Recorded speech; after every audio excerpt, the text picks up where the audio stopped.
kuliah yang lepas, bulan lepas kita telah sama-sama mendengarkan tafsiran surah Al-Ma'un. Jadi pada malam ini kita baca tafsir surah Al-Kawthar, surah yang selepas daripada. Kita baca dulu sama-sama surah ini, tuan-tuan ikut saya. Kita baca sama-sama. Moga-moga Allah Ta'ala berikan kebarakatan kepada kita, insya-Allah. Bismillahirrahmanirrahim.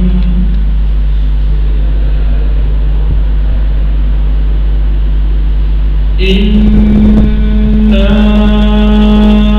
a'tainaka al-kawthar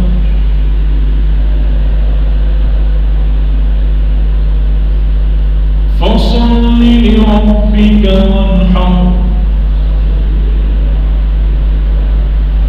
inna shani'aka huwal abtar.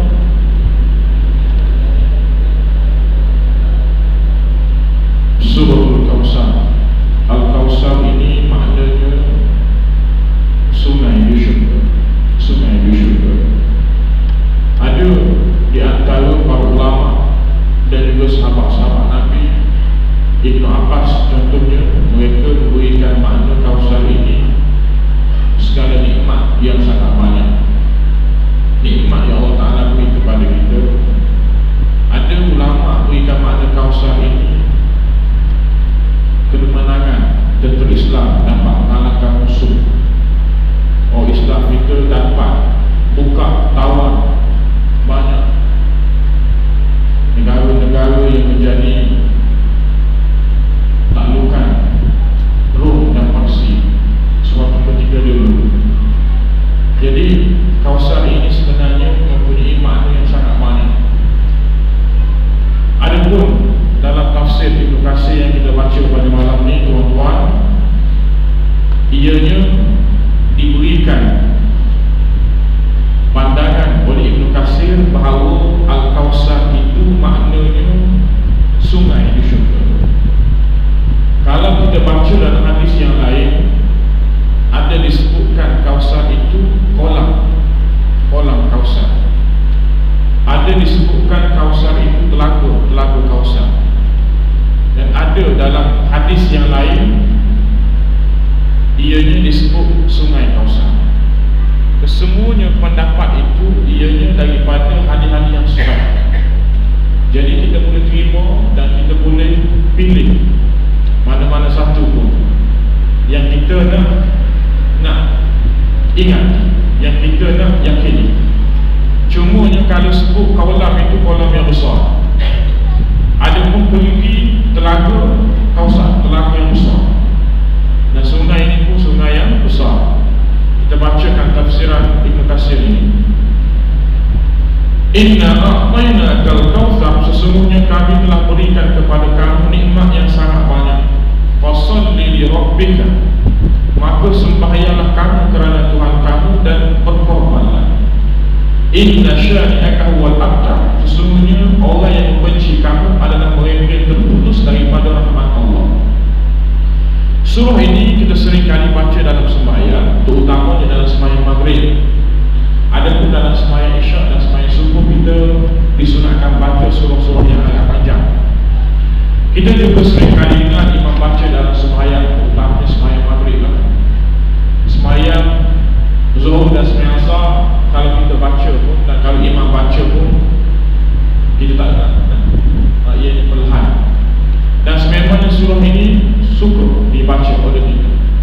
Dan saya kira yang benar kalau sekiranya kita mengetahui maknanya. Saya memang suka baca surah ini, terutamanya dalam sembahyang subuh, sembahyang asar. Suka sangat-sangat. Tuan-tuan mungkin baca surah Baqarah, surah Ali Imran. Saya memang surah inilah pilihan saya. Baik, surah ini diceritakan dalam tafsir Ibnu Katsir. Di antara sebabnya turun surah ini, hadis daripada Imam Ahmad meriwayatkan daripada seorang sahabat Nabi namanya Anas bin Malik. Anas bin Malik ini adalah sahabat Nabi SAW yang banyak meriwayatkan hadis.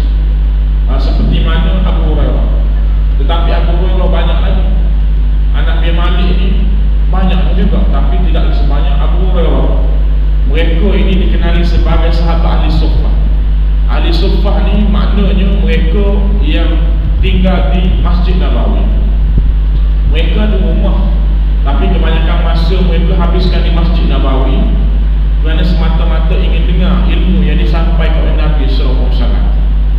Mereka dikatakan jumlah mereka lebih kurang dalam 200 orang. Dalam 200 orang sahabat ni memang mereka tinggal di Masjid Nabawi.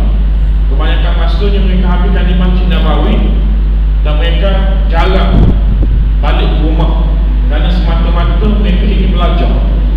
Dalam itu macam orang yang belajar kat pondok, macam orang belajar di pondok.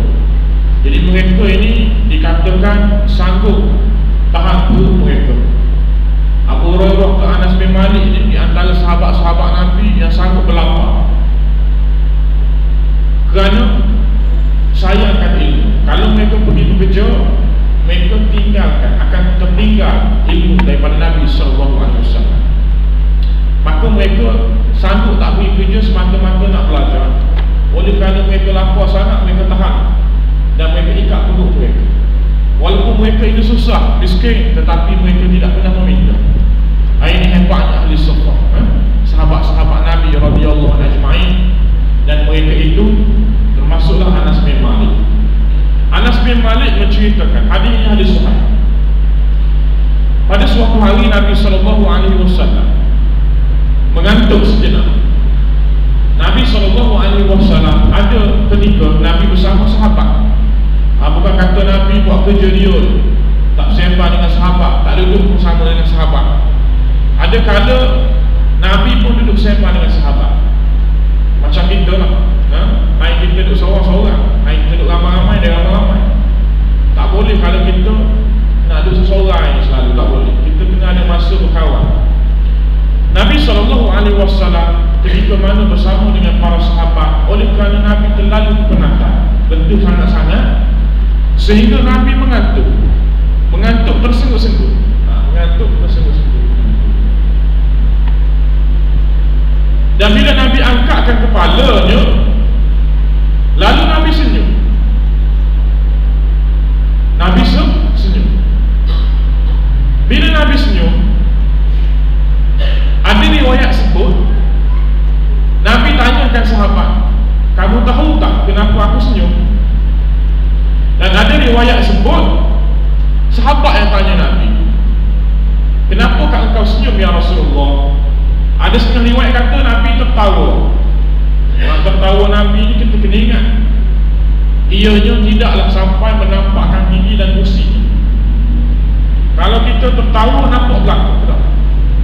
Anak tengkuk pun nampak belakang dalam mulut tu. Gigi tak gosok 10 hari pun nampak belakang.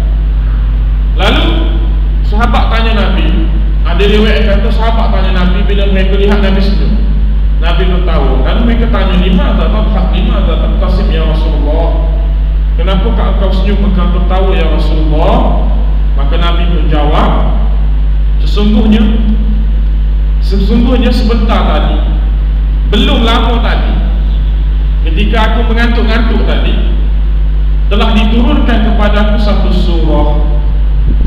Maka Nabi membacalah surah ini, Bismillahirrahmanirrahim, Inna a'tainakal kautsar fasholli li rabbika wanhar inna syani'aka huwal abtar. Dengan nama Allah yang Maha Pemurah lagi Maha Penyayang. Inna a'tainakal kautsar, sesungguhnya kami telah kurniakan kepada kamu nikmat yang sangat banyak, maka sembahyanglah kamu kerana Tuhan kamu dan berkorbanlah. Sesungguhnya mereka yang membenci kamu adalah mereka yang terputus daripada rahmat Allah. Ini cerita ya tuan-tuan. Hebatnya Nabi kita Muhammad SAW. Di ketika mana mengantuk tersungguh-sungguh, sempat lagi Allah Ta'ala turunkan surah kepadanya. Dan kalau kita mengantuk hari ini tuan-tuan, pasti kita turun juga. Turun apa? Turun lewasi ya. Jadi jangan turun lewasi. Kalau turun lewasi kena basuh. Jangan kau sapu kat baju tu najis, tak sah sembahyang. Tai tumpah ramai Tok Imam, Tok Khatib tu baca khutbah, baca je khutbah, gigi pun tak ada. Gigi pun tak ada. Ya ayyuhalladzina amanu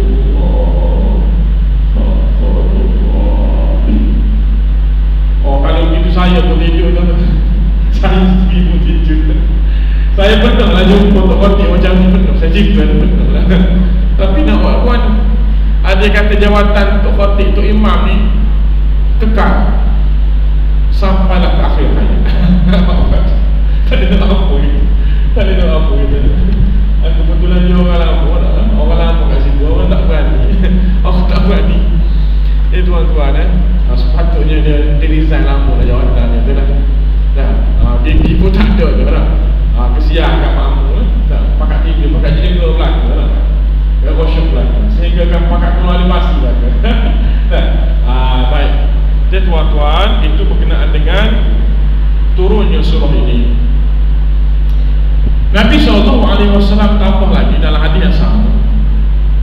Bila Nabi bacakan surah ini kepada sahabat, lalu Nabi pun tanyakan sahabat, kamu tahu apakah itu Kausar?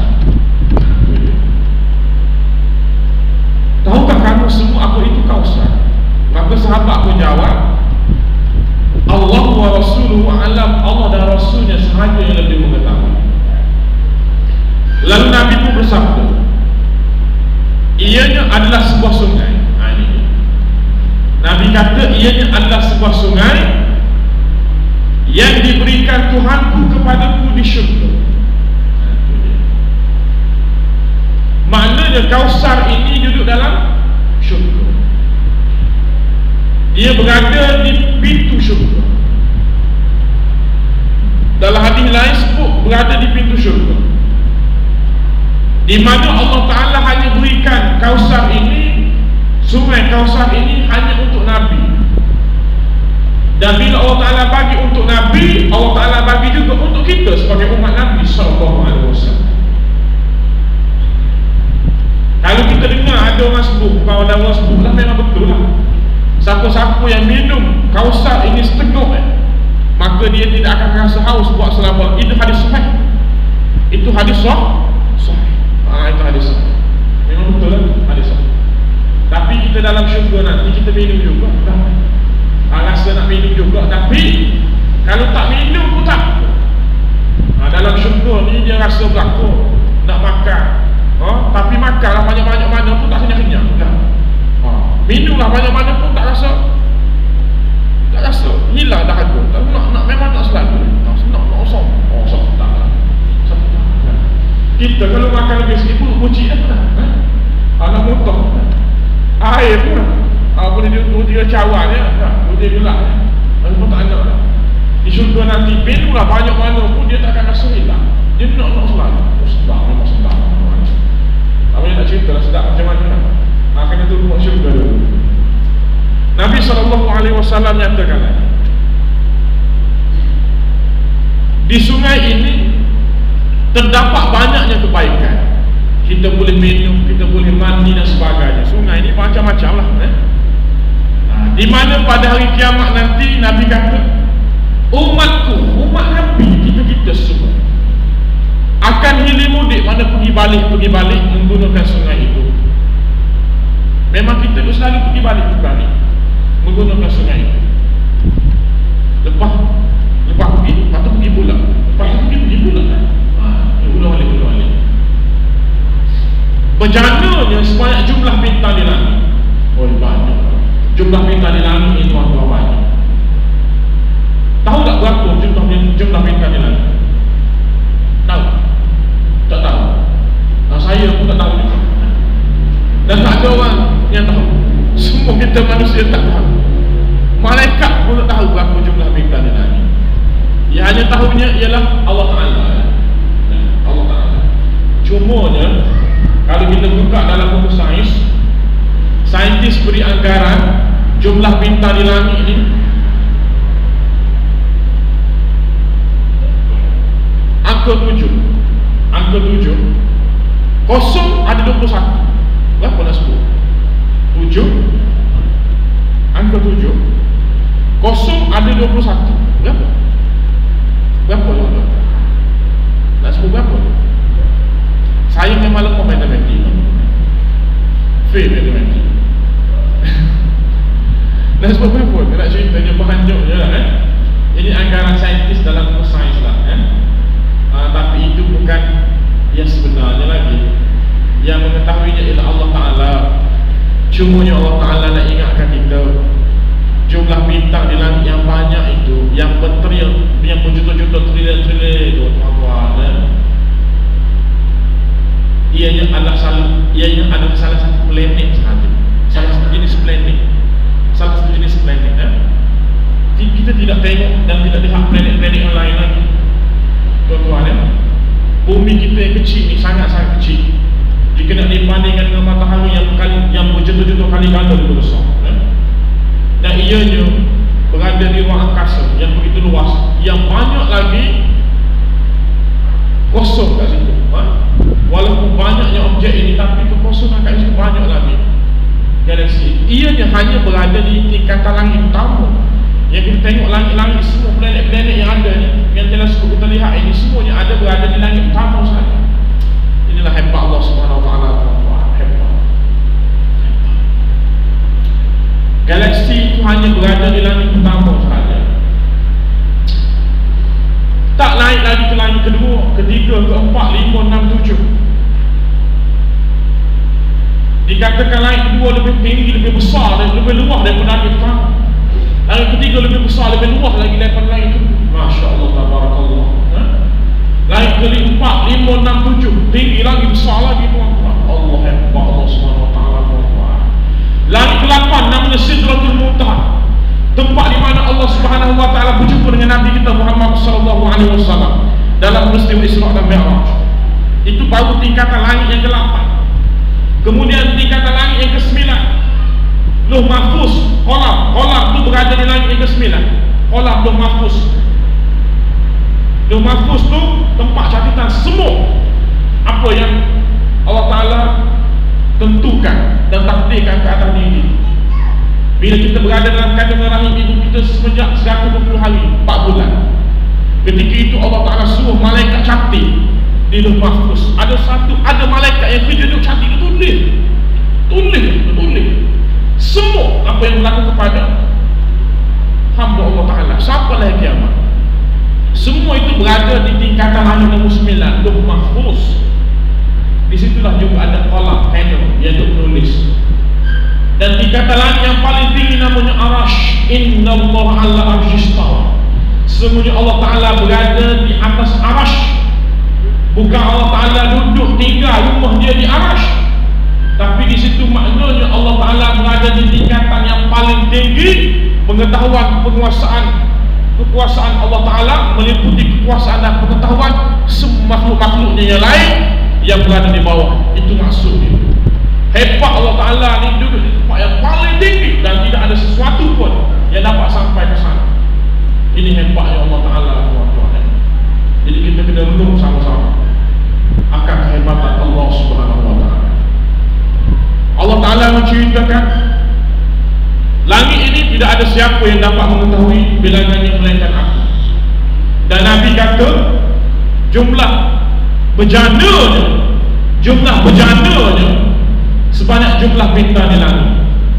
Penjeduk dayung yang kita nak, untuk kita nak gunakan air itu, yang kita nak ambil air itu, sebanyak jumlah bintang di langit. Banyak je dah, banyaknya gayung mangkuk, bukan mangkuk ayun, mangkuk gayung. Baik.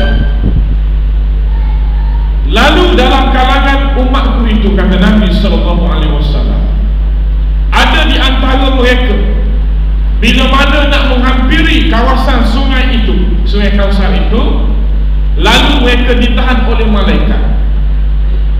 Dan mereka juga dalam keadaan gemetaran. Dalam hadis ini sebut gemetar, macam Parkinson. Dalam malaikat tak bagi masuk, lepas tu gemetar pula. dia sayangkan kepada kita umat-umat dia. Maka Nabi tolong bagi tahu kepada Allah, ya Rabbi, wahai Tuhanku, innahu min ummati, sesungguhnya dia itu adalah daripada umatku, maka berilah peluang kepadanya untuk menggunakan sungai ini. Lalu Nabi dengar, bila Nabi minta Allah Ta'ala berikan peluang kepada orang gemetar tu untuk gunakan sungai ini, air sungai ini, maka Nabi pun dengar ada suara malaikat yang menceritakan kepadanya, ya benarlah Muhammad, memang benarlah Muhammad, innahu min ummatikum, sesungguhnya dia itu daripada umat. Tetapi sebenarnya engkau tidak pun mengetahui apa yang telah mereka lakukan sepeninggalanku. Maknanya mereka ini memang benar umatku Muhammad, tapi mereka sebenarnya telah lawan ajaran kamu. Mereka telah tinggalkan dan lawan ajaran-ajaran kamu.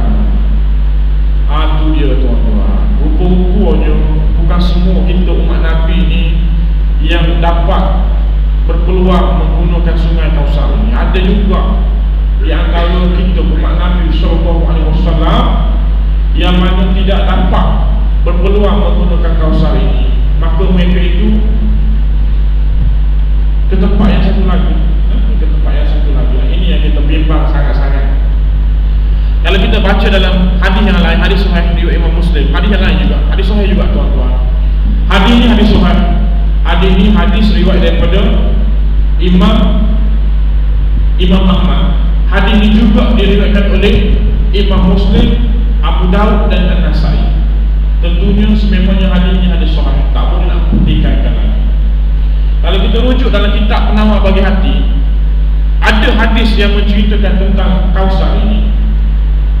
Hadis itu juga riwayat daripada Imam Muslim, hadis sahih. Dalam hadis itu tuan-tuan, bila malaikat bagi tahu kepada Nabi, setelah Nabi bagi tahu kepada Allah Ta'ala supaya beri peluang kepada orang yang gemetar ni untuk menggunakan sungai itu, sungai ini, sungai Kausar ini, maka malaikat kata, memang benar Muhammad, mereka umatmu, tapi mereka telah lawan ajaran kamu. Bila Nabi dengar malaikat kata begitu, Nabi pula tolong tambah. Nabi kata kepada malaikat, Subhan. Subhan ni dalam bahasa Arab, dalam bahasa Melayu maknanya memang layaklah mereka dihalau, diusir daripada telaga. Memang layaklah mereka dihalau, diusir daripada telaga. Maknanya Nabi pun tak mengaku umat. Ini yang kita sedih, kita bimbang sangat-sangat jika sekiranya kita ni dihalau oleh Nabi. Nabi pun tak bagi untuk kita nak menggunakan sungai ini. Jadi tuan-tuan, kita pakak-pakak ramai-ramai yakinlah betul-betul dengan ajaran dan sunnah Nabi. Ikutlah setakat mana mungkin, setakat mana mampu. Yakinlah dengan ajaran-ajaran Nabi SAW yang Nabi bawa kepada kita, dan sunnah-sunnah Nabi itu kita amalkan setakat mana kita mampu. Kalau tak mampu nak buat guana lah, serban, Nabi pakai serban dah. Kita tak pakai serban dah. Sebab kita belum mampu lagi. Lepas ni kita mampu, kita pakai begitu kan. 70 orang yang pakai serban, Nabi kata kelebihan dia semayang pakai serban 70 kali lebih daripada orang semayang tak pakai serban. Jadi cuba-cubalah, taruh jangkuk ke nak, itu sunnah Nabi. Tapi kalau tak boleh nak buat guan nak buat guan gatal ke ampos malu nak buat guan, ataupun tak tahu langsung macam perempuan tak tahu langsung jangkuk ni, ini taruh jangkuk macam mana. Ini sunnah-sunnah Nabi kita cuba-cubalah, kita cuba amal-amalkan. Baik, itu yang pertama. Yang kedua, berkenaan dengan Kausar ini, hadis riwayat Imam Ahmad juga. Imam Ahmad meriwayatkan daripada Anas bin Malik. Dia berkata Rasulullah SAW bersabda, ketika dalam peristiwa Isra dan Mi'raj, Allah Allah Subhanahu wa taala telah beri peluang kepada Nabi sallallahu alaihi wasallam untuk masuk ke dalam syurga. Dalam peristiwa Isra dan Mi'raj, Allah Taala bagi peluang kepada Nabi untuk masuk ke dalam syurga. Lihat keadaan syurga. Dan bila mana Nabi masuk ke dalam syurga, dakhaltul jannah. Bila mana aku masuk dalam syurga, fa idza ana bi nahrin, lalu aku dapati ianya ada sebuah sungai. Bila Nabi masuk syurga, ada sungai terus. Bila Nabi masuk syurga je, ada sebuah sungai kat pintu syurga. Hafatahu khiyamul lu'lu. Hafatahu khiyamul lu'lu. Hafatahu makna kedua-dua tebing sungai itu. Khiyamul lu'lu, ianya daripada kemah mutiara. Nak ceritanya mutiara yang lebat, yang banyak, macam kemah, cantik-cantik. Tebing itu daripada mutiara. Fadarabtu, lalu Nabi pun fadarabtu biyadayya ila ma yajri fil ma. Maka Nabi pun ambil tangan dia, Nabi pun pukul lah. Nabi main-main air sungai. Fadarabtu biyadayya ila ma yajri fil ma. Nabi pun pukul lah tangannya di tempat mengalirnya air itu. Fa idza miskun affa, lalu Nabi dapati airnya itu ialah seperti minyak asfar. Asfar ni seperti minyak yang jernih dan bau sedap. Kalau kat Mekah banyak minyak asfar, tapi itu bukan original. Dia jernih dan bau sedap. Nak ceritanya bila Nabi pukul dengan tangannya tempat mengalirnya air itu, ianya berbau sedap dan jernih sangat-sangat air itu. Maka Nabi pun tanyalah kepada Jibril, qultu. Maka Nabi pun tanya kepada Jibril, ma hadza ya Jibril? Apakah ini wahai Jibril? Maka Jibril pun jawab, hadza al-Kautsar. Ini ialah Kautsar. Ini ialah Kautsar alladhi a'ta'ahu Allah azza wa jalla, yang mana Allah Ta'ala hanya berikan kepada kamu saja Muhammad. Oh, hebat. Dan bila Allah Ta'ala bagi kepada Nabi kita Muhammad, maka Allah Ta'ala bagi juga kepada kita umat Nabi sallallahu alaihi wasallam. Tapi dengan syarat kita kena ikut ajaran Nabi sallallahu alaihi wasallam. Jangan kita lawan. Ini hadis sahih muttafaqun alaih, hadis riwayat Imam Bukhari dan Imam Muslim. Jadi tuan-tuan, ini berkenaan dengan makna Kautsar yang diberikan oleh Al-Allamah Ibnu Katsir, maknanya sungai Kautsar.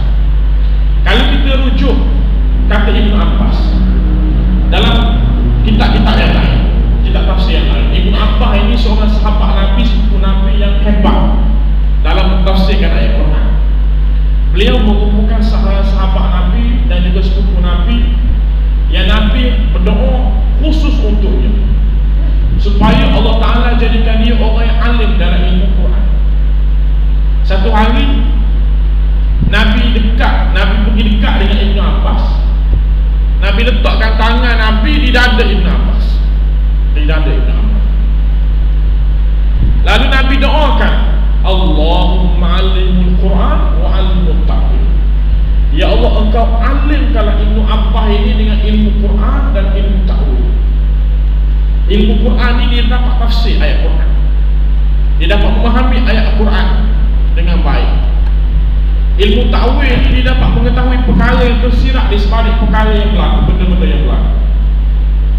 Contohnya mimpi lah, dia boleh tahu. Kalau orang tu mimpi apa-apa, dia boleh tahu apa ta'wil lah mimpi. Mimpi kena patut kat ular. Tanda dia apa? Tanda kena terajar kat bini contohnya. Contohlah. Ini ta'wil saja, ta'wilan saya, bukan sebenarnya. Contoh. Dia dapat mengetahui makna yang tersirat. Hebatnya Ibnu Abbas ni, kalau kita buka dalam tafsir mana-mana pun, kita akan baca, kita akan lihat sikit-sikit Ibnu Abbas. Ini hebatnya Ibnu Abbas. Ibnu Abbas ni anak kepada Sayyidina Abbas, namanya Abdullah bin Abbas, dipanggil Ibnu Abbas. Baik, Ibnu Abbas memberikan makna Kautsar itu ialah semua nikmat yang Allah Ta'ala beri kepada kita. Nikmat di dunia dan juga nikmat di akhirat. Nikmat di dunia yang begitu banyak ini, nikmat panca indera contohnya, yang sempurna Allah Ta'ala beri kepada kita. Adanya mata boleh lihat, ada telinga boleh dengar,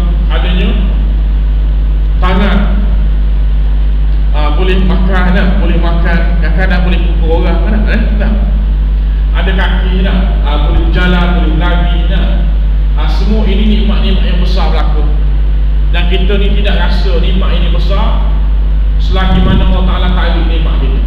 Betul ke tidak tuan-tuan? Bila Allah Ta'ala tarik nikmat kita, barulah kita tahu besar ni nikmat. Tak boleh nak bayar dengan wang ringgit. Betul ke tidak tuan-tuan? Macam saya ni nak nampak je sihat, nampak je gagak perkasa, gagak perkasa rupa-rupa sebenarnya tuan-tuan. Saya ni tak kuat. Tangan saya tak seperti tangan orang lain. Tengok tangan saya tuan-tuan, saya tak boleh diri tegak setakat ni. Kalau tangan ni tengok, ada beza lah. Kenapa? Sebab ada accident lah.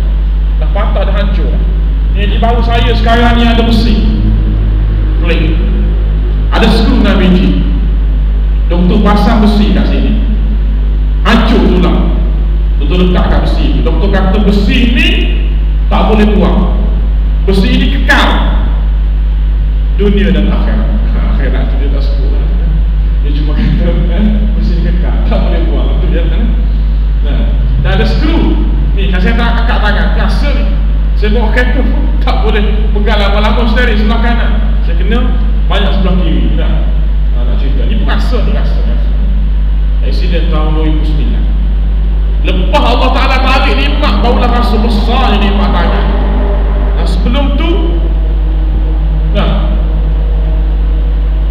nampak orang yang kecil, tapi Allah Ta'ala tarik baru tahu tak.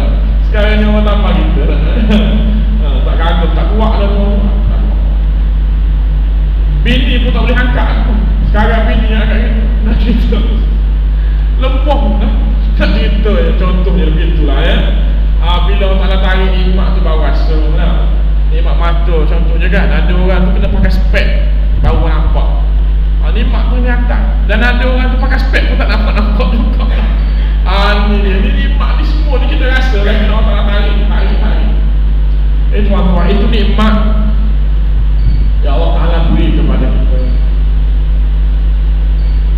Baik, 2 minit yang kita dengar.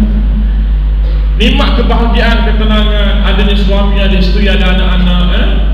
Nikmat yang banyak sangat yang Allah Ta'ala beri kepada kita. Wa in ta'uddu ni'matallahi la tuhsuha. Jika sekiranya engkau hitung nikmat yang aku beri kepada kamu ini, la tuhsuha, nescaya kamu tidak akan dapat menghitungnya. Banyaknya nikmat yang Allah Ta'ala beri kepada kita. Tapi kena ingat tuan-tuan, kata Ibnu Abbas, nikmat yang Allah Ta'ala beri kepada kita banyak lagi, ianya di akhirat nanti. Di akhirat nanti banyak lagi nikmat yang atas dunia yang Allah Ta'ala beri kepada kita ni tuan-tuan. Hanya sekadar sayap nyamuk je. Kalau kita berada di lautan, tu kata Nabi, kita celup tangan kita dengan jari telunjuk kita, kita angkat jari telunjuk, kita berada di lautan yang luas, kita letakkan, masukkan jari telunjuk kita, kita angkat jari telunjuk kita, air yang keluar sikit daripada jari telunjuk, itu hanya baru nikmat yang Allah beri kepada semua kita akan dunia.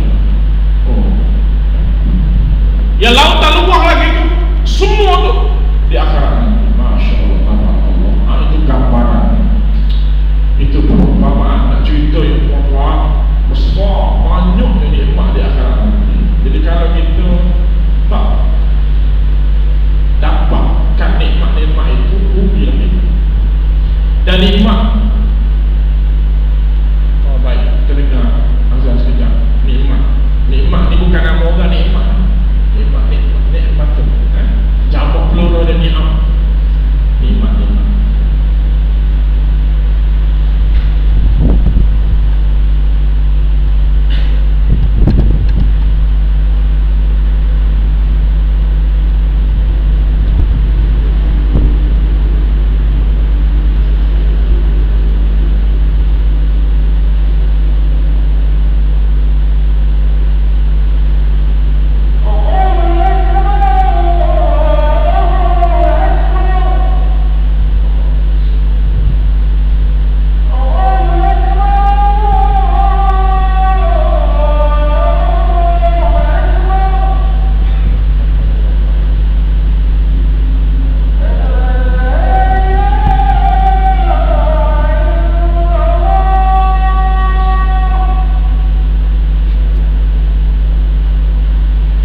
nikmat kita dapat keredaan daripada Allah Ta'ala.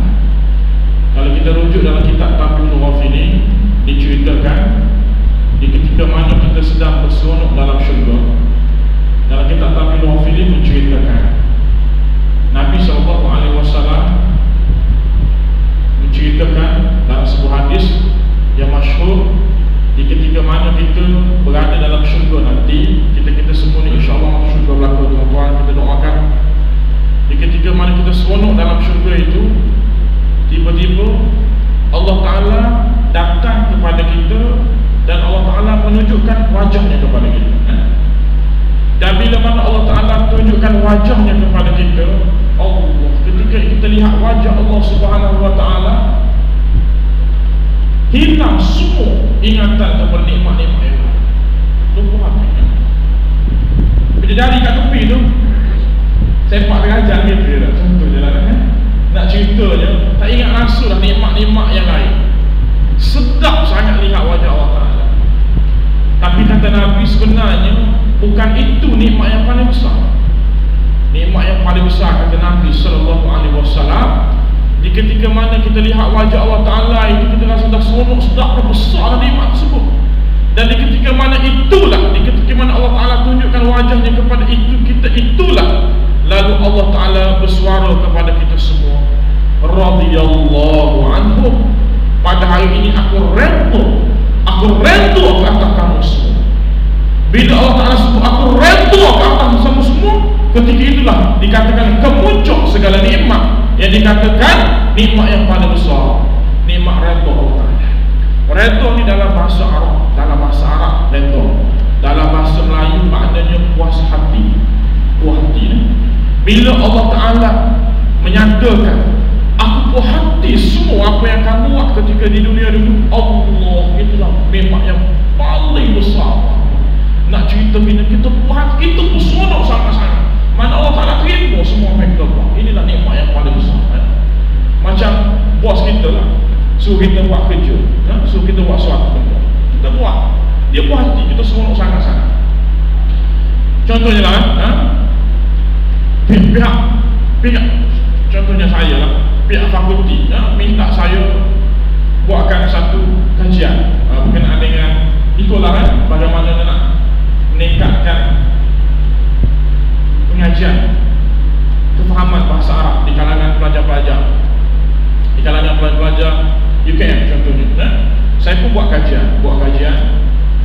Lepas tu saya pun bentang, saya present. Di depan saya, di tepi saya, semua profesor semua sedang mendengar presentation daripada saya. Dan mereka bagi grade A, mereka puas hati, seronok sangat-sangat. Mereka kata puas hati. Bila mana mereka kata puas hati, seronok sangat-sangat, kita rasa Allah sedap. Mana kita punya buat sebelum ni, kita rasa puas. Jadi Allah Ta'ala, bila Allah Ta'ala sebut aku redha ke atas kamu semua, Allah, itulah nikmat yang dikatakan muncul segala nikmat. Inilah yang kita nak, tuan-tuan. Ini yang kita nak, nikmat redha tersebut.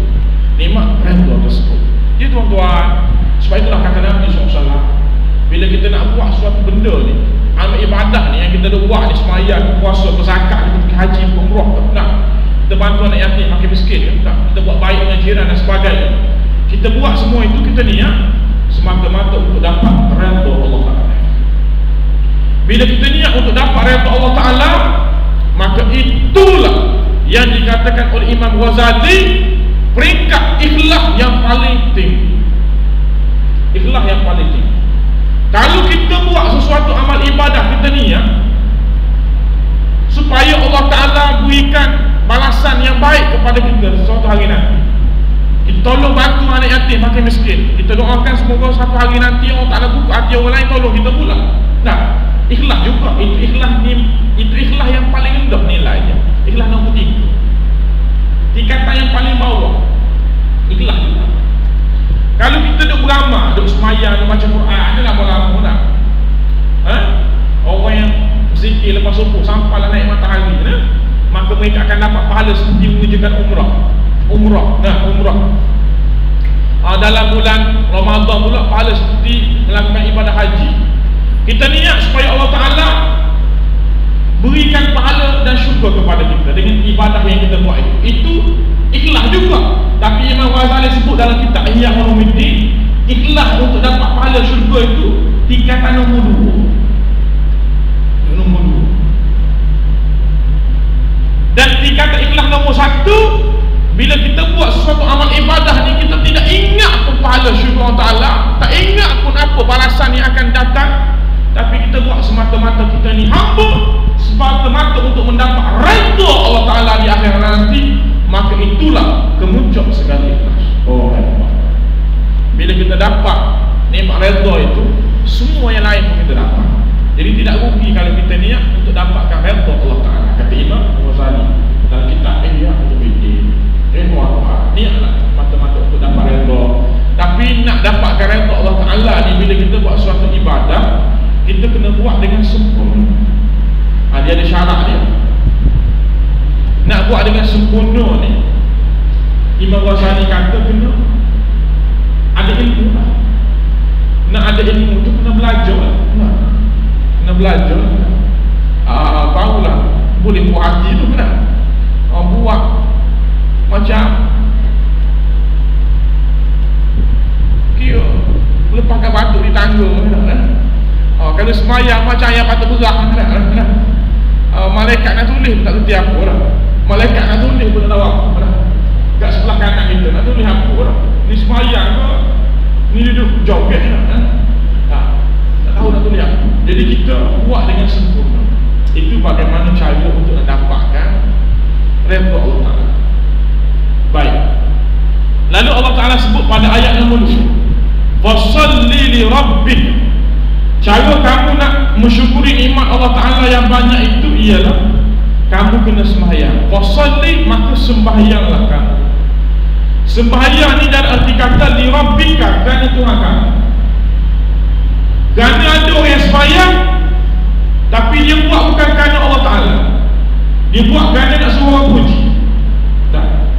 Datang masjid, datang ke surau, tengok orang sembahyang sunat maghrib 2 rakaat, dia sembahyang sampai 10 rakaat. Nak cerita warnanya dia dah. Nak suruh orang puji. Tapi bila balik kat rumah, hayal tak pernah sembahyang sunat. Sembahyang fardu pun lalas minit. Betul ke tidak betul? Zuhur masuk pukul 1.10, asar masuk pukul 4.13. Dia sembahyang zuhur pukul 4.10 minit. Itu je dah. Dan nak ambil waktu dah. Tak percaya, pergi ke Sogo, surau Sogo lah. Tanya ada sale, alunnya tahu. Penuh pukul 4 tu. Pukul 4 tu penuh macam orang sembahyang jemaah.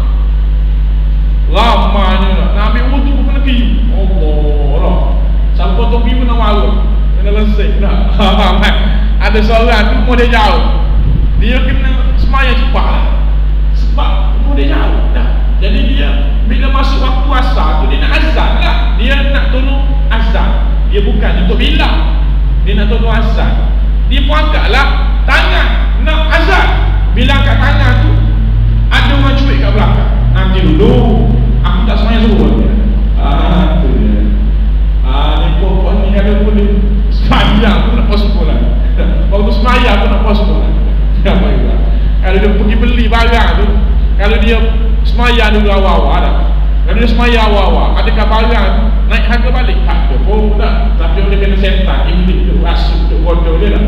Ini sebab sembahyang lambat tu. Jadi kita ingat, orang yang sembahyang lambat-lambat ni, orang tu orang munafik kan? Orang tu munafik.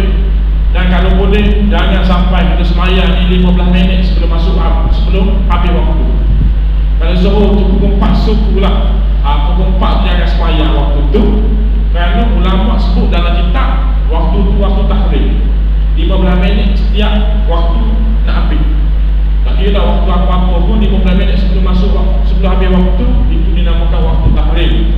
Waktu tahrim ni punya haram sembahyang ketika itu. Walaupun haram, tapi soh sembahyang. Soh tapi haram, dosa lah. Baik tuan-tuan. Jadi Ibn Abbas kata, Ibn Abbas tafsirkan ayat ni, fasalli li rabbika, maka sembahyanglah kamu kerana Tuhan kamu. Kenapa Allah Ta'ala letakkan cara bersyukur yang pertamanya sembahyang, bukan bersedekah? Cara bersyukur yang pertamanya sebagai tanda kita bersyukur Allah Ta'ala di atas nikmat Allah Ta'ala bagi ini dengan sembahyang. Kenapa Allah Ta'ala tidak letak di nombor 2? Allah Ta'ala letak nombor 1. Lalu ulama-ulama tafsir mentafsirkan kerana Allah Ta'ala nak bagi tahu kepada kita, bukan semua kita ni yang orang Islam ni yang mampu untuk nak bagi sedekah. Sebab ada di antara kita ni yang susah. Dia sendiri pun nak makan, dia sendiri pun makan tak ada. Jadi sembahyang ni tak kira susah pun senang, boleh buat belakang. Jadi cara yang pertamanya sebagai tanda kita bersyukur di atas nikmat Allah Ta'ala, sembahyang. Sembahyanglah banyak-banyak. Siapa yang sembahyang banyak-banyak, itu tandanya dia bersyukur. Mana sembahyang sunat duha, kita dah baca tafsir surah duha sebelum ni kan. Sembahyang sunat duha tu memang ianya dapat menggantikan sedekah itu. Setiap panca indera, setiap nikmat yang Allah Ta'ala beri kepada kita di tubuh kita ni, tangan, kaki, mulut, telinga, hidung, semua ni ianya nikmat yang besar. Dan kita kena mensyukuri nikmat itu dengan bersedekah di atas semua nikmat-nikmat yang Allah Ta'ala beri kepada kita. Dan sembahyang duha tu dapat menggantikan sedekah kita itu. Ni dia sembahyang sunat duha ada 2 rakaat. Yang paling banyak ni 8 rakaat. 8 rakaat. Dia Nabi dah paling banyak 12 rakaat, tapi Nabi kita buat sampai 8 rakaat saja. Itu tuan-tuan sembahyang sunat ni tanda kita banyak kan. Itu tanda kita bersyukur. Tapi sembahyang tu kata Ibn Abbas tafsir kepada ayat ni, kerana Tuhan. Maka kamu sembahyang kerana Tuhan. Kalau sembahyang kerana nak tunjuk ke orang, itu orang riak. Riak ni benda yang Nabi paling bimbang kepada umatnya. Kalau kita rujuk dalam hadis yang lain, hadis yang masyhur, Nabi pernah bersebut kepada sahabat, aku sangat bimbang akan umatku di hari kiamat nanti, kerana mereka telah lakukan syirik kecil. Lalu sahabat tanya Nabi, syirik kecil itu apa ya Rasulullah? Maka Nabi kata, riya, nak tunjuk-tunjuk ke orang. Lalu Nabi kata lagi, di hari akhirat nanti, bila Allah Ta'ala nak bagi balasan di atas segala apa yang kita buat atas dunia ni, orang yang riak ni Allah Ta'ala pulau hamba dia. Allah Ta'ala suruh dia pergi cari orang yang dia niatkan benda itu, suruh pergi cari orang tu untuk nak bagi balasan. Dan Allah Ta'ala humpang ke dalam neraka. Itu tuan-tuan Jadi ubilah kita tak. Kalau kita bercerita ke orang, asal-asalnya kita buat kerana Allah Ta'ala, tapi kita dah cerita ke orang. Bila cerita ke orang, jadi nak menunjuk dah pula. Sebab itulah amalan yang kita buat ni kalau boleh senyap sudah. Di antara tanda ikhlas amalan kita, lepas kita buat tu kita dah diam, jangan cerita ke orang. Itu tafsiran para ulama. Dalam ayat Quran kita ada sebut, kita ada baca dalam surah Baqarah, ya ayyuhalladzina amanu la tubtilu shadaqatukum bil manni wal adha. Kita orang yang beriman, orang Islam ni, bila kita buat suatu amal ibadah, 2 perkara yang boleh membatalkan pahala kita, pahala ibadah kita. Yang pertama, cerita ke orang. Yang kedua, kita azab, menyakiti hati orang. Jangan sekali-kali kita ungkit balik apa yang kita buat. Kita pergi umrah banyak kali ke, kita pergi haji banyak kali ke, sembahyang sunat, tahajud ke, jangan nak cerita ke orang. Sedekah kita mana-mana pun jangan cerita ke orang. Kalau cerita ke orang, takut daftar dia. Bila dia habis, asal-asal boleh pahala tak? Asal-asal boleh pahala. Lepas tengok tak ada apa-apa, rugi kita, rugi sangat-sangat rugi. Satu hari Tok Imam ada buat announcement. Tok Imam kata siapa-siapa yang nak buat wakaf, siapa yang nak buat amal jariah, sebab suara kita ni dah buat innovation, siapa-siapa yang nak dermakan, maka amallah dialur-alurkan. Lepas announcement Tok Imam tu, kita pergi jumpa Tok Imam, tanya Tok Imam, berapa Tok Imam dah? Quotation, saya nak tengok quotation kan. Tengok quotation, ada 100,000. Berapa? Saya bayar. Tapi duduk diam-diam, kita dua. Jangan cerita ke orang. Nak cerita ikhlas yang dia tak nak bagi tahu imam tu, dia tak nak imam tu bagi tahu kepada orang. 3-4 tahun kemudian, imam sekali lagi buat announcement. Semua kita dah buat, toilet kita dah bocor dah. Nak kita kena buat toilet baru. Siapa-siapa yang nak buat tu, maka amat lagi alur-alurkan. Kita duduk diam, tak kata apa. Tak, duduk diam, tak kata apa. Kawan kita kat sebelah, cuik kita. Mak, kamu bagilah duit banyak, juta-juta, berlamuk-lamuk dalam beg. Ketika hari tak hidup masuk dah. Bagilah. Bila kawan kita tegur kita, kawan kita nak suti dia, sebab dia tahu kita ni backing dah. Kita ni keturunan Majapahit dah. Backing dah. Dia tahu kita ni backing, dia nak suti kita lah. Bila kawan kita kata begitu, kita pun melenting. Aku sebenarnya dah bagi dah 30 tahun lepas. Dah bagi 1,000 dah. Aku tak ceritakan hak ni. Bila kita buka rahsia, pahala kita yang dah ada tu, malaikat pandang balik. Sebab cerita kau kan? Rugi nak cerita licik. Jadi tuan-tuan bila buat tu suatu itu cerita ke orang, nak tunjuk-tunjuk ke orang, ataupun kita menyakiti hati orang, maka Allah Ta'ala pandangkan balik pahala kita. Jadi kita kena beringat. Inilah sebab itu pentingnya ilmu. Ilmu ni sangat penting, sangat-sangat penting sangat. Kalau kita tak tahu benda ni, kita rasa kita ni banyak dah pahala kita dah hebat dah. Tengok bila dibuka balik buku kita lah, tengok kosong, tak ada apa-apa. Kita pun tanya malaikat, duk mana habis? Tak, duk mana cakap Kelantan nak dengan malaikat. Duk mana habis di pahala aku ni? Malaikat pun jawab, tanya aku. Dia buat tanya aku. Jawab sendiri lah. Siapa suruh cerita kau lah? Itu dah. Rugi serugi-ruginya tuan-tuan. Baik. Sebab itulah apa-apa amalan yang kita buat ni, jangan cerita kat orang, jangan tunjuk kat orang. Maka Allah Ta'ala sebut fasalli li rabbika. Allah Ta'ala bagi contoh sembahyang ni, sebab sembahyang ni ialah ibadah yang paling hebat. Sembahyang tu rasul ibadah, kepala ibadah itu seolah-olah satu diri, kepalanya itu sembahyang. Maka cara kita nak mensyukuri nikmat Allah Ta'ala dengan sembahyang. Dengan sembahyang. Bukannya sembahyang saja, semualah ibadah lain pun sama lah juga. Tapi kita kena buat kerana Allah Ta'ala. Itu dia, itu maksudnya. Dan apa ibadah yang lain pun sama, kita buat kerana Allah Ta'ala. Tapi Ibn Abbas kata, kalau kita datang ke masjid, kita tengok orang sembahyang sunat, kita pun sembahyang lah sunat. Lepas tu kita balik ke rumah, kita tak sembahyang sunat apa? Tak sembahyang sunat apa? Kita sembahyang di surah di masjid tu, bila kita tengok orang sembahyang, kita pun sembahyang. Kita sembahyang tu bukan kerana nak tunjuk kat orang, cuma kita rasa semangat. Sebab tengok orang sembahyang, kita pun sembahyang. Kita bukan sembahyang bukan kerana mereka, kita rasa semangat saja. Sebab kita terkesan dengan keadaan, bukan kerana nak tunjuk orang, tapi semangat. Kat rumah tak hayal-hayal tak sembahyang sunat apa. Kalau macam tu, ianya bukan diklasifikasikan sebagai riak, kata Ibn Abbas. Cuma Ibn Abbas kata, disebutkan dalam tafsir Ibn Katsir ni, orang tu belum lagi mencapai tahap ikhlas yang sebenar-benarnya. Itu dia. Jelas. Terasa? Ada terasa? Bukan seorang, terasa ramai-ramai, terasa dah kan? Saya pun kadang-kadang terasa juga dah. Jadi kita ni kadang-kadang terkesan dengan keadaan, tengok orang sembahyang, kita pun sembahyang lah. Tapi kita bukan buat kerana mereka, kerana terkesan dengan keadaan. Itu bukan riya. Sebab bukan kerana orang, terkesan dengan keadaan, kita semangat saja. Maka Ibn Abbas kata mereka itu belum lagi mencapai tahap ikhlas yang sebenar-benar. Kerana orang ikhlas, benar-benar ikhlas itu mereka buat di mana-mana sahaja. Tapi kalau tempat orang ramai itu, seorang mereka buat. Itu penjelasan daripada Ibn Abbas, tafsiran kepada fasalli li rabbika. Itu cara yang pertama bagaimana kita nak mensyukuri nikmat Allah Ta'ala. Cara yang kedua Allah Ta'ala sebut di sini ialah wanhar. Cara yang kedua kamu nak syukur nikmat Allah Ta'ala ialah wanhar dan berkorbanlah. Berkorban ni maknanya buat korban.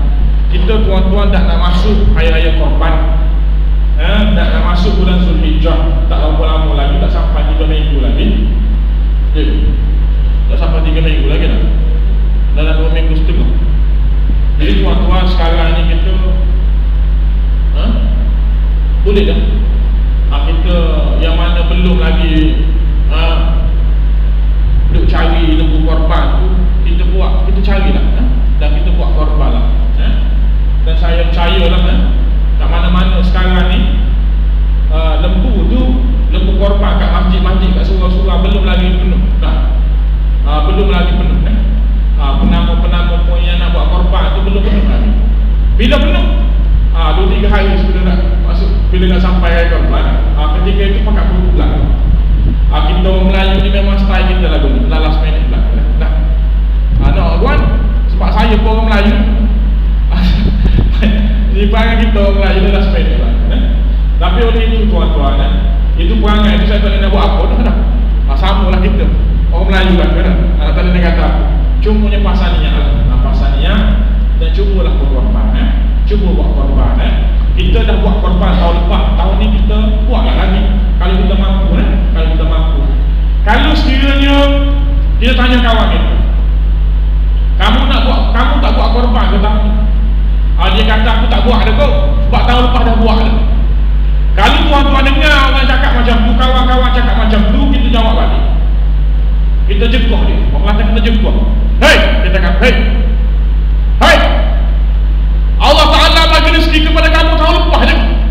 Tahun ni tak bagi ke rezeki? Jangan kata. Yang tahun lepas. Buku tahun lepas. Tahun ni pula. Buku tahun ni pula. Kita nak kira pun Allah Ta'ala pun tak kira dengan kita. Kalau Allah Ta'ala kira dengan kita, dia tak bagi rezeki kepada kita. Betul ke tidak tuan? Dia tak bagi. Dia stop. Tapi selagi nafas kita masih lagi sejuk doa Allah Ta'ala, belum meninggal kita ni, belum mati lagi, Allah Ta'ala pasti akan bagi rezeki kepada kita.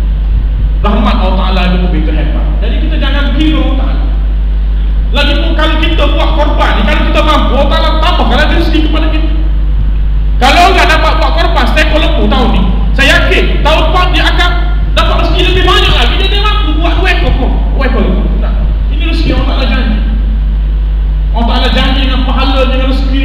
Allah Akbar tuan-tuan. Jadi kita yakin dengan rezeki Allah Ta'ala. Jangan duduk simpan lah duit banyak-banyak dalam pen tu. Kalau mati bukan masuk kubur pun. Bukan masuk kubur pun. Lepas meninggal nanti, duit itu akan ditransfer masuk ke dalam akaun bini kita je. Lepas tu bini kita kahwin lain. Kahwin pula dengan kawan kita sebelah rumah, padat kita. Kalau kita meninggal, kalau bini kita meninggal, duit-duitnya itu akan masuk dalam akaun kita. Betul ke tidak? Lepas tu kita semua ni, si suami ni pasti confirm akan kahwin lain, nak kahwin baru. Betul ke tidak? Betul tak betul? Jadi renung-renungkanlah bersama, renung-renungkanlah ya.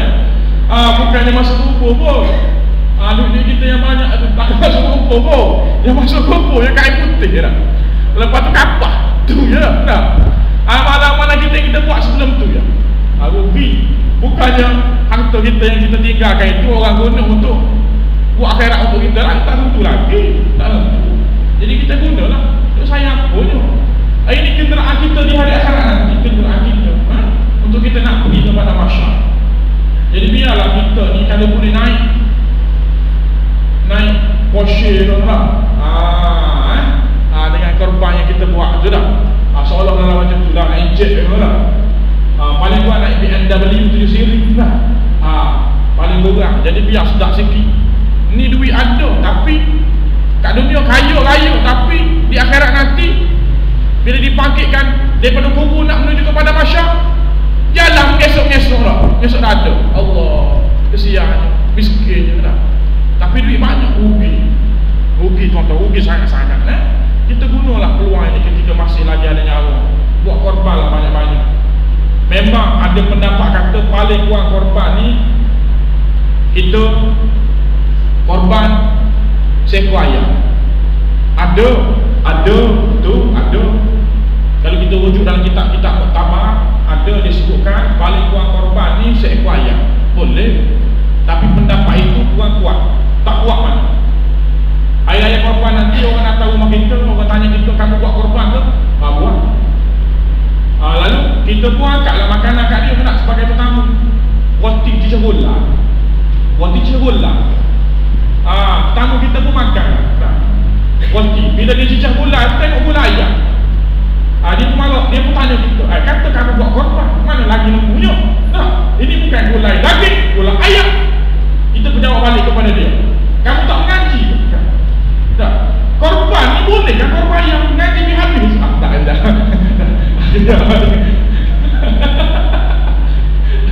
Baik. Nak guna pendapat tu Ada pendapat berkata ni tapi tak kuat tak kuat jadi kalau tuan-tuan nak guna juga nak buat macam mana lah. Sebab tuan-tuan belajar dah. Tapi ada pendapat tu tapi tak kuat. Jadi kita dalam mazhab Syafi'i ni paling kurang korban ni seekor kambing lah. Kalau di negara Arab tu kibas, dikatakan Nabi SAW pernah lakukan ibadah korban 2 ekor kibas. Satu kibas yang sihat, sebut yang sihat. Nabi pilih kibas yang sihat. Satu kibas Nabi niatkan untuk dirinya dan keluarganya. Dan satu lagi kibas itu Nabi niatkan untuk seluruh umat-umat. Hebat Nabi kita tuan-tuan. Dia nak tunjukkan kepada kita, kalau mampu buatlah korban, buatlah korban. Dan tak salah kalau kita buat korban, kita niatkan kepada orang yang telah meninggal. Tambah-tambah lagi ayah dan ibu kita yang telah meninggal. Buatlah korban untuk mereka sebagai balas jasa mereka. Tanda sayang dan kasih kita kepada mereka bila sampainya hari raya haji. Setelah mereka telah meninggalkan kita, maka itulah di antara salah satu cara bagaimana kita nak ingati mereka. Bukannya mahabur dah. Kalau di Kemboja tu 250 ya, dah. 250 ringgit ya. Murah sangat-sangat ya. Murah sangat-sangat. Jadi tuan-tuan, cumanya kalau kita nak buat korban untuk arwah yang telah meninggal ni, ikutkan kepada pendapat yang rajih, yang kuat di kalangan para ulama, kita buat korban tu kita niat atas nama kita yang masih hidup. Cuma pahalanya itu kita hadiahkan untuk mereka. Itu dah terbaik.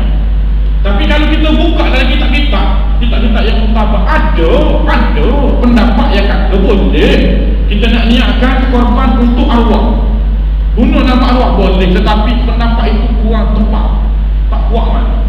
Jadi bila kurang tepat, tak kuat mana, saya hidup tak payah. Jadi kita niatkan atas nama kita yang masih hidup, dan pahala itu kita hadiahkan kepada mereka. Ada bisa siapa nak tanya tuan-tuan itu bagaimana cara kita nak mensyukuri nikmat Allah Ta'ala. Itu adalah korban. Nak buat korban kat mana-mana pun boleh lakukan. Dalam mazhab Imam Syafi'i kita yang paling afdal kita buat korban di tempat sendiri. Itu memang tak dapat tidak, kita tak boleh nafikan. Dalam kitab Imam Syafi'i paling afdal kita buat korban di tempat sendiri. Kalau tuan-tuan duduk di Sungai Rama ni, Sungai Rama ni buat kat sini lebih afdal. Ataupun tuan-tuan nak buat kat rumah tuan-tuan, tempat lahir, di mana? Contohnya di Jelebu, Kelawang. Cerita pasal Kelawang sebab saya semalam pergi Kelawang kan. Pergi Kelawang, Jelebu. Kita ni orang Jelebu, lahir di Jelebu, kita nak buat korban di Jelebu sebab tempat lahir kita pun boleh juga. Itu tempat lahir kita.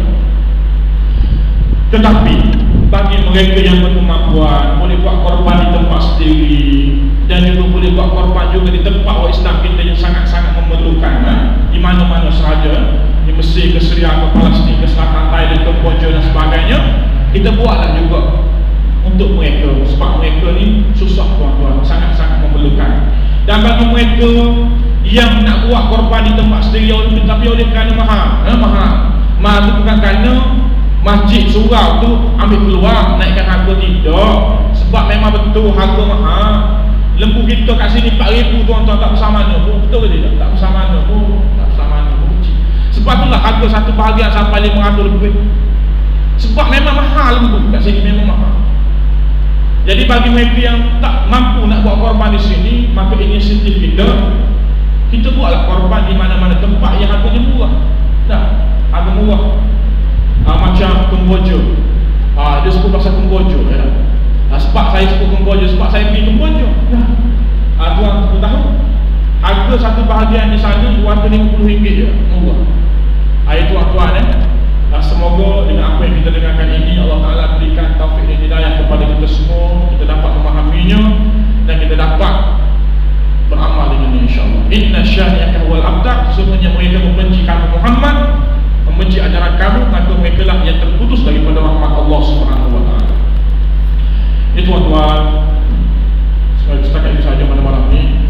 Aku lupa hadza wa astaghfirullahaladzim. Wassalamualaikum warahmatullahi wabarakatuh. Bismillahirrahmanirrahim. Alhamdulillahirabbil alamin. Wassalamu ala asyrafil anbiya'i wal mursalin wa ala alihi wasallam ajma'in. Allahumma jama'na hadza jam'an ma'quma wa tafarraqna bima tafarraqna. Sallallahu ala Muhammadin wa ala alihi wasallam.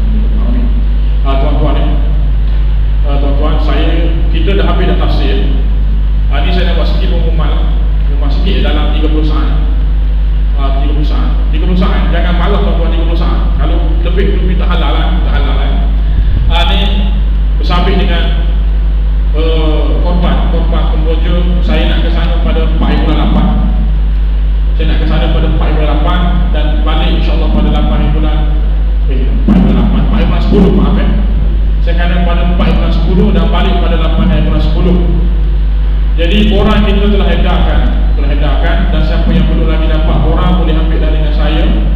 Satu bahagian lembu hanya RM250 saja. Tuan-tuan jangan ingat saya ni nak berniaga, tidak. Minta saya cakap jujur, betul-betul. Saya buat semua ni semata-mata nak buat kebajikan. Kalau siapa-siapa ikut saya dan masuk tim saya bersama Haji Saad untuk bilang itu kan, dia tahulah bagaimana kita sebenarnya kita buat. Kita pakat ramai-ramai, kita tolong, kita buat betul-betul. Bukannya kita nak untung, kita bukan berniaga. Sebab itulah harga saya tak naikkan. Orang tanya ustaz, kenapa ustaz tak naikkan harga? NGO lain semua naik harga belaka. Saya kata macam mana kita nak naikkan harga jika sekiranya barang di sana tak naik harga? Saya cakap secara jujur tuan-tuan, RM250 ni saya buat ni, yang kita letakkan harga ni, kita masih lagi mampu beli lembu besar, grade B. Dalam RM250 satu bahagian, kalau satu ekor RM1,750 ni dapat beli lembu grade B. Dan dalam duit itu jugalah, dalam RM250 satu bahagian, RM1,750 ini jugalah kita masih lagi belikan beras dan rumput untuk kita agih-agihkan, beri kepada orang kampung supaya mereka dapat buat kenduri makan ramai-ramai. Nak ceritanya kita buat dengan secara jujur, kita buat untuk mendapat kebajikan, bukannya kita nak berniaga, bukan tempat untuk nak berniaga. Saya ke sini ni oleh kerana saya tengok keadaan amat-amat dahsyat. Tuan-tuan tanyalah Haji Abdullah, mana Haji Ustaz datang malam ni, yang pergi dengan saya, yang tengok sendiri bagaimana keadaan sahabat kita di sana. Kalau tuan-tuan tengok, tuan-tuan akan menangis lihat keadaan mereka. Ya amat sedih, amat dahsyat keadaan mereka. Memang betul mereka makan daging setahun sekali. Saya buat semua ini tuan-tuan untuk akhirat semata-mata. Tidak mengharapkan haduan dunia, tidak mengharapkan. Kita buat semata-mata kan untuk kebajikan sahabat-sahabat kita yang memang terlalu dalam keadaan dahsyat keadaan mereka. Susah sangat. Bukannya banyak mana pun, hanya RM250 satu bahagian. Lembu besar. Dan kita buat pula agihan secara menyeluruh. Kita bukan sebelah satu tempat 40 ekor, 50 ekor tak. Satu kampung 1 ekor ataupun 2 ekor ataupun 3 ekor. Lepas tu kita pergi kampung lain pula. Memang cara kita buat ni tuan-tuan lain daripada orang lain. Saya cakap betul jujur. Kalau tuan-tuan ikut saya, tim saya semua kerja-kerja baku. Kerja macam-macam, kerja ada accountant, ada kontraktor, ada oil and gas, minyak, ada macam-macam. Syarikat kapal, macam-macam. Kita gebelingkan tenaga pensyarah macam-macam. Kita pergi buat sendiri, puas hati. Duit pun kita tidak ada rasa sangsi. Sebab kita bagi sendiri dan kita tengok sendiri. Connection kita buat, kita tengok sendiri. Hati tuan-tuan. Sebab itulah tuan-tuan, saya selalu buka peluang siapa-siapa nak ikut saya, mari. Nak ikut saya pula bukannya kita ada ambil untung, tiket beli sendiri. Saya pun tiket beli sendiri juga. Bukannya mahal pun. 3-4-500 beli sendiri, duit saya sendiri tuan-tuan. Saya nak cerita, duit saya sendiri. Di sana kita kolek sikit saudara dalam unit gratis untuk transport. Saya pun bayar juga untuk makan menu untuk hotel. Kita tak tidur rumah kampung sebab susah. Silap-silap tengah malam sikit teruk pernah. Toilet tak ada tuan-tuan, ke belakang. Dan air pun tak ada pernah. Gelak-gelituk, susah. Jadi kita tidur di hotel. Pagi-pagi kita keluar untuk kita jalankan misi. Kita balik malam. Itu cara kita buat. Ini tuan-tuan, saya nak minta jasa baik tuan-tuan semua. Kita pakat-pakat tolonglah. Saya ada tim, saya 6-7 orang, tak ramai. Jadi tim saya ni memang tak cukup AJK. Cuma saya nak bagi tahu dan saya amat alu-alukanlah supaya tuan-tuan semua ni masuk dalam tim saya secara tidak langsung. Caranya ambil borang ni dengan borang ataupun borang-borang yang dah ada sebelum ni. Kalau tak ada, ambil kat sini borang. Lepas tu kita photostat dan kita war-warkan panjang-panjang. Masa ada lagi 2 minggu, saya perlu dapatkan jempu yang banyak. Saya nak ajukan di setiap kampung kalau boleh. Di Di kampung Islam kita di sana ada 1000 lebih di kampung Cam sana. Kalau boleh kita nak adakan setiap kampung, kalau boleh lah. Kalau tak boleh separuh kampung pun tak apa. Nak ceritanya supaya mereka dapat merasai makan juga daging, sebab ada di antara mereka yang memang tak sempat dan tak boleh nak makan daging walaupun setahun sekali. Ada kesian sangat-sangat. Dan bukannya banyak mana pun agihan kita beri kepada mereka, satu keluarga 300-400 gram sahaja, sikit sangat-sangat, tapi oleh kerana tak banyak, sebab lembu tu sikit, orang ramai, jadi kita terpaksa lah ambil sikit-sikit seorang. Jadi itu saja tujuan kita, tuan-tuan. Memang pakak-pakak lah kita panjang-panjangkan, tuan-tuan boleh ambil borang ni, dan bolehlah tuan-tuan serahkan borang dan duit ini kepada Haji Saad untuk bilang itu, sebab beliau ni sekali dengan tim saya, sekali dengan saya. Beliau tuan-tuan serah kepada Haji Saad untuk bilang itu. Kalau tuan-tuan tak nak serahkan borang dan duit ini kepada Haji Saad, tuan-tuan boleh direct kepada saya, telefon saya boleh datang ambil. Rumah saya bukannya jauh, tuan-tuan di Sungai Tangkas tu, Taman Universiti, Taman Pintar nombor 5, Jalan Pintar 5, Taman Universiti, sebelah UKM. Kalau tuan-tuan nak jumpa saya di UKM pun boleh juga, tak ada masalah. Kalau tuan-tuan tak nak jumpa saya, dah kenal saya, nak masuk duit dalam akaun pun boleh. Masuk duit dalam akaun, lepas masuk duit dalam akaun, SMS saya. Saya dah masuk duit ustaz sekian-sekian, dan saya wakilkan kepada ustaz untuk buat korban di atas nama sekian-sekian. Dah memadai, saya akan jawab SMS tersebut dan saya akan tulis di dalam borang baru, ataupun tuan-tuan email kepada saya, ataupun snap WhatsApp kepada saya boleh print out. Mudah sangat-sangat tuan-tuan. Itu sahaja cara yang paling mudah, untuk sama-sama kita meluaskan lagi kebajikan. Tapi dengan syarat, kalau tuan-tuan nak masuk akaun, duit itu kena masuk akaun dulu, jangan SMS dulu. Takut-takut bimbang lepas SMS tak masuk duit dalam akaun. Saya tengok dalam MB7 duit tak ada, SMS ada. Kesian kat saya, tuan-tuan kena top up duit sendiri. Jadi tuan-tuan kalau nak masuk akaun, masuk duit dulu, lepas tu baru SMS kat saya. Kalau tuan-tuan masuk duit, lepas tu tak SMS kepada saya, itu mudah bagi saya. Saya akan gunakan duit tuan-tuan itu untuk buat sekolah, tahfiz anak yatim fakir miskin, ataupun buat masjid. Saya tak akan ambil duit tuan-tuan. Saya buat untuk pam air ke contohnya. Pam air ni saya nak bagi tahu, Nabi sangat galakkan kita buat pam air.